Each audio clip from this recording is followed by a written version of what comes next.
Maelfu ya Wakenya wanaendelea kumiminika katika uwanja wa Mamboleo Grounds uliopo katika jiji la Kisumu.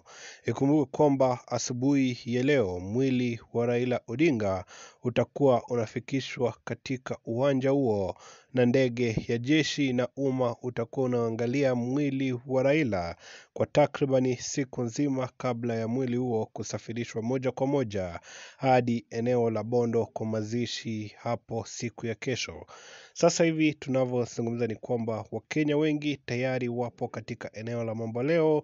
Wengi wameshikwa na huzuni, lakini wako tayari kumkaribisha kiongozi wao nyumbani kwa heshima kubwa zaidi. Na sisi kama Vic Dimples tuko hapa eneo la Mamboleo kuhakikisha kwamba ujio wote ibuka unaupata katika channel hii ya Vic Dimples. Endelea kusubscribe ili wa kwanza kupokea taarifa pindi tunavyozi upload. Tunaomba kwamba roho ya Raila Odinga ipumzike pema peponi.